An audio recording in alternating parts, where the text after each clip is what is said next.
라디오 삼국지 제1 도원결의 그 첫 번째.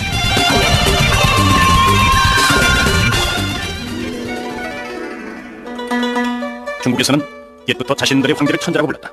천자란 하늘의 아들이란 뜻인데, 하지만 하늘의 아들이라고 다 똑똑했던 건 아니다. 후한의 12번째 황제 영제가 바로 그런 인물이었다. 이름은 영제였지만 하는 짓은 약간 영구였다. 폐하 부르셨습니까? 폐하 없다. 아니 우리 폐하가 어디 계실까? 여기 있다. 재밌지? 아이고 깜짝이야. 우리 천자 폐하는 장난도 깜찍하기도 하시지. 근데 폐하 어인일로 신을 부르셨습니까? 저기요, 여기저기서 산소가 올라왔는데 어려운 학자도 너무 많고 난 아무리 봐도 잘 모르겠는데요. 폐하 이런 복잡한 정보는 모두 신에게 맡겨주시고 폐하는 늘 하시던 대로 하루 놀고 하루 쉬시면서 그냥 편하게 지내시옵소서. 아버지 정말 고마워요. 아, you're welcome입니다, 폐하. 이사님 뭐 그런 말씀. 저는 언제나 천자 폐하를 위해 분골쇄신할 것이옵니다. 당연하지. 근데 본걸 그게 뭐예요? 뭐 좋은 얘기예요. 저는요 아버지가 세상에서 진짜 제일 좋아요. 폐하, 저 역시 only you 세상에 오직 폐하뿐입니다. 지금 이 천자인 영제가 아버지라고 부르는 이 사람이 누군가? 놀랍게도 그는 황관의 우두머리 장양이다. 황관이란 우리로 치면 내식을 말한다. 그렇다면 어쩌다가 일국의 천자가 황관 내시에게 아버지가 부르는 이런 사태가 벌어졌을까? 춘추전국시대의 막을 내리고 최초의 통일제국을 건설했던 진시황의 진나라는 그러나 불과 2대 16년의 짧은 역사로 막을 내렸다. 그리고 그 뒤를 이은 것이 바로 그 유명한 초나라 항우와 한나라 유방의 초한전이다. 자유적 함은 백화를 받아! 박수하게 봐! 내 오늘 기기고 너를 놓치지 않겠다. 얘들아! 정의방을 꽉 붙잡고 절대 놓치지 마라!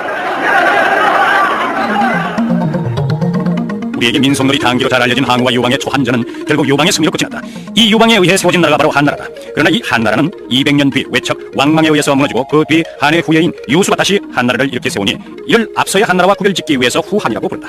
하지만 이 후한 왕조는 묘한 징크스에 시달리게 되는데 그건 바로 천자들이 너무 일찍 단명한다는 것이었다. 10살 전후의 어린 천자들이 계속 즉위를 하게 되는데 고대 봉건 왕조에서 이것은 그야말로 비극이 아닐 수 없다. 왜 그럴까? 여기서 잠시 전문가의 얘기를 들어보도록 하자. 나이 어린 천자가 즉위를 하게 되면 당연히 어머니인 태후가 수렴청정, 다시 말해 석정을 하게 되고 그렇게 되면 이어지는 당연한 수순으로 외가족 친척들이 득세를 하게 됩니다. 후한 왕조는 천자가 어리다 보니 이런 악순환이 계속 반복되는데요. 특히 후한 11번째 천자인 환제 때 외척 양자라는 인물은 그야말로 엄청난 권력을 휘둘렀고 이 안기를 제거하기 위해 천자는 다음과 같은 처절한 방법을 써야 했습니다. 천자 폐하께서 화장실에 듭시옵니다.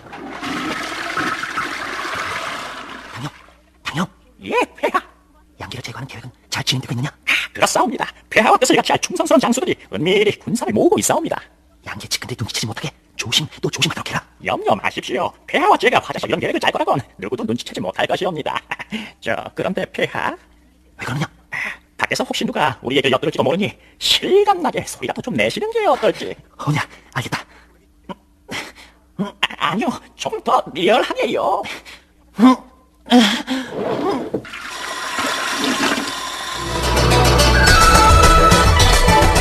기록에 따르면 후한의 11번째 천자인 환제는 외척 양기를 몰아내기 위해서 변소에서 황관 당형과 모의를 했다고 전해진다. 신하들의 9할 이상이 모두 양기의 측근들이었기 때문에 천자의 화장실 시중까지 들어주는 황관만이 유일한 의논 대상이었던 것이다. 하지만 그렇다고 해도 일국의 천자가 왜 하필 황관과 이런 중대한 일을 모의하게 됐을까? 자, 여기서 다시 전문가의 의견을 들어보자.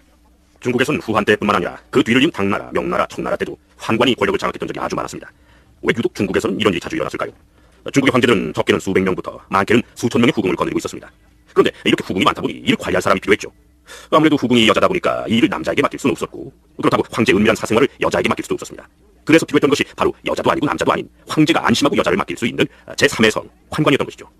이들은 황제 여자 수천 명의 관리자이자 또 황제 가장 절친한 친구이기도 했습니다. 오늘날의 우리들도 가장 가까운 친구와 이성에 대한 얘기를 나누는 것처럼 당시 황제들도 조정신하들과는 나눌 수 없었던 은밀한 얘기들을 환관과 나누며 가까워졌던 것이죠. 황제와 환관 사이의 이런 패밀리 의식이 바로 그들의 권력 배경이 됐던 것입니다. 결국 환제의 뒤를 이은 영제 때 와서는 무려 10명의 환관들이 권력을 장악했고 이들을 가리켜 십상시라 부르게 됩니다. 그리고 이들의 부패한 정치가 결국 후한의 멸망을 재촉하게 된 것입니다. 자, 그럼 이번에는 천자에게 아버지라 불리울 정도로 막강한 권력을 자랑했던 십상시의 우두머리 황관 당양의 간접 진술을 들어보자. 사람들이 힘이 되시하면 그저 목소리는 가늘고 간사한 성격에 아첨만 있었는 그런 무리들로 보기 일쑤인데 그런 시가는 정말 우리를 두 번 죽이는 일이지요. 황건이가 그 편견을 버리세요. 당신은 철저한 신분사회였습니다. 신분이 낮은 사람은 능력이 있어도 과거 시험조차 볼 수 없었지요. 결국 신분은 낮으나 능력도 있고 정치적 야망도 있는 젊은이가 궁 안으로 들어갈 수 있는 유일한 방법은 바로 거절을 하고 환관이 되는 것이었습니다. 그러 당시 환관 중에는 아주 유능한 인재들도 많았습니다. 세계 최초로 종이를 발명한 체류도 바로 우리와 같은 환관이었고 중국 역사상 가장 위대한 역사서 서기를 조선한 사마천도 뭐 비록 형을 받아서 그렇게 되긴 했지만 역시 환관이었습니다. 얘기 듣고 보니까 어떻게 좀 공감이 가시죠? 그러니까 우릴 너무 색안경 끼고 보지 마라 얘기입니다. 장량의 구천 변명 그렇다 치고 어쨌거나 당시 중앙의 권력을 독점한 황관들의 부정과 비리는 실로 극심했다. 영제 총회 속에 권력을 장악한 10명의 황관을 가리켜 십상시라 불렀는데 이들의 부정부패 중 압권은 바로 돈을 받고 벼슬을 사고 판 일이었다.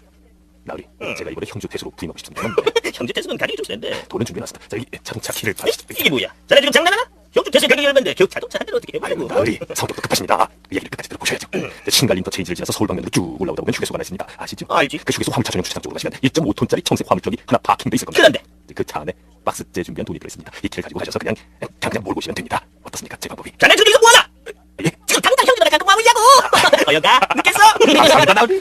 요즘에 우리나라에선 있을 수도 없는 그런 일이 당시 중국에선 벌어지고 있었다. 훗날 조조의 아버지로 잘 알려진 조순 같은 이는 태위라는 벼슬을 사기 위해서 무려 2억 만전이라는 돈을 썼다고 하는데 이들이 이토록 큰 돈을 써서 벼슬을 얻고자 했던 가장 큰 이유는 오직 하나, 지위를 이용해서 그 돈을 금방 다시 회수할 수 있었기 때문이다. 정말 요즘에 우리나라에선 상상도 할 수 없는 일이었고 벼슬아치들의 이런 부정과 부패는 마침내 황건적의 대란을 불러일으키고 만다.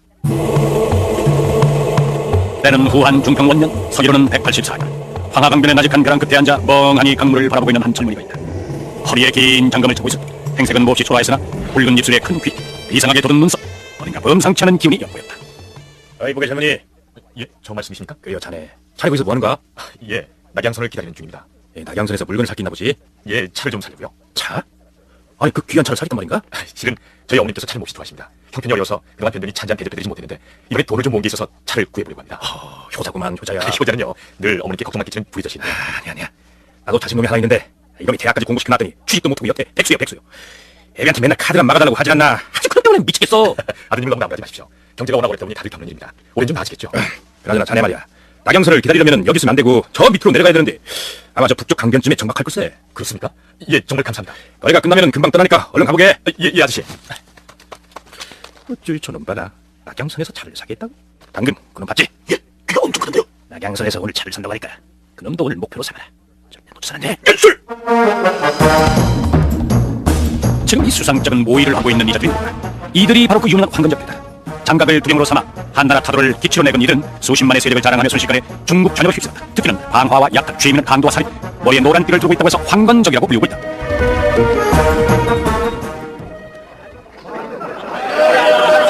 자, 빨리 하세요. 전설이 이제 30분밖에 안 남았습니다.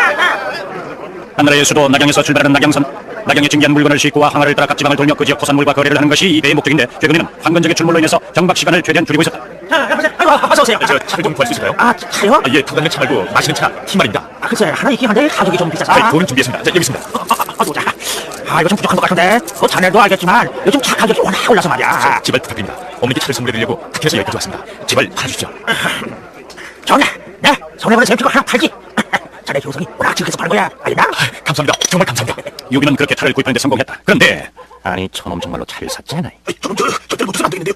우리 장갑님이 그 차는 사족을 못 쓰시잖아요. 당연하지. 저걸 갖다 바치는 무조건 3계급 특징이야. 밑에 애들한테 호치하잖아.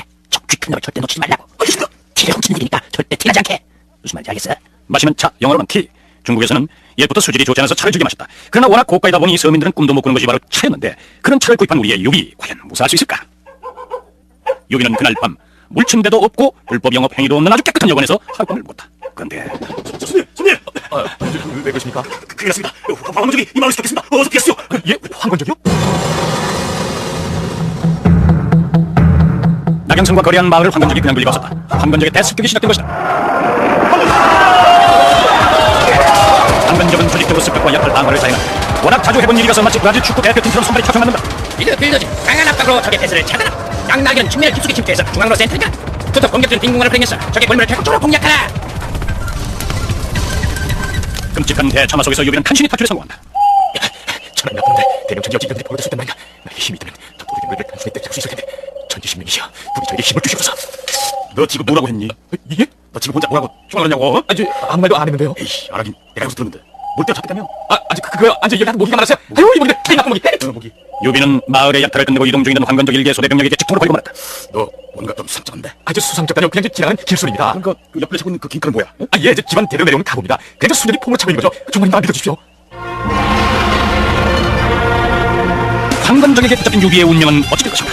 라디오 삼국지 내일 이 시간을 기대해 주십시오.